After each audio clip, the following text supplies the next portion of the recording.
Hi, everyone. Welcome back to the Rhode Island State House. I'm GoLocal News editor Kate Nagel. Thanks for continuing to join us on this first day of session in 2019. I have the recently re-elected Speaker of the House, Nicholas Mattiello. Thanks for joining us today. Oh, my pleasure, Kate. Happy New Year. Well, thank you for coming on live to talk with us as the session is fully getting underway. Of course, today, the new members and also the re-election as Speaker. Any comments about the re-election process? No, I'm actually glad that it's over with.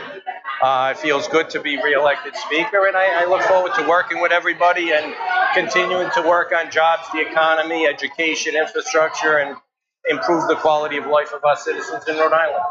And what do you have to say to those folks who might say that the Speaker's position holds too much power? There were some folks out here today making a stand, if you will.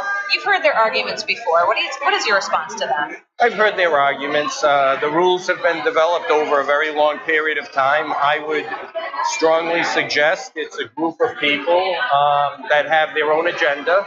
It's a minority position agenda, and they want it to get passed. So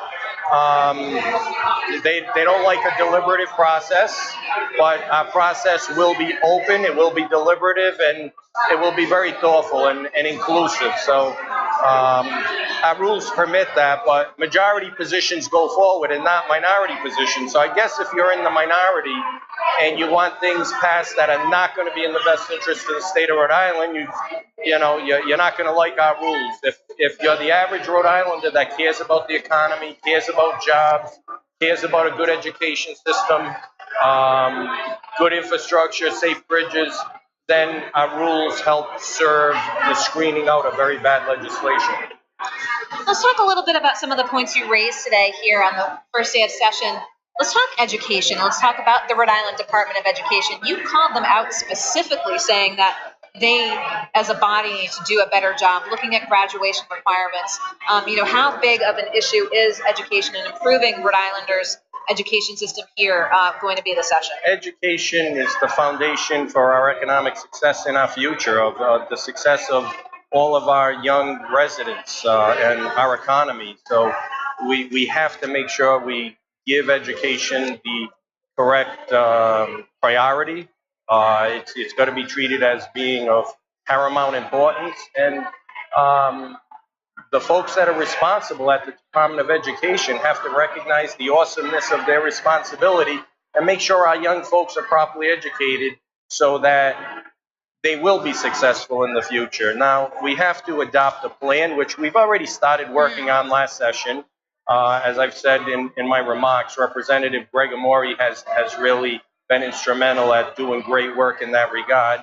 And then we have to stick to that plan, and we have to make sure that it's implemented and that we have a steady hand, and that our children are properly educated so that they can compete in essentially a world economy right now. So we want Rhode Islanders to be successful. We're appropriating the resources, and we want the system to serve them appropriately. And you mentioned graduation requirements in particular. Is that something that the state should be really taking a look at as to what exactly that diploma means for these students getting out of the schools? Yes, and I wouldn't say one high-stakes test at the very end. I think you have to have benchmarks along the way. I believe that's how successful states do it.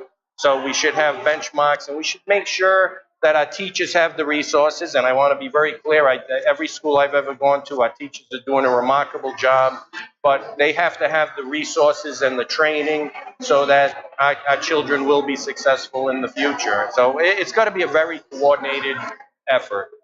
And you brought up Representative Carol McEntee's legislation that she had brought forth last year, again, extending that statute of limitations on sex abuse crimes. And you made a point of bringing it up today in your speech. Now, there has been some consensus last year, and it sort of fell apart at the 11th hour. Do you envision this moving forward this session?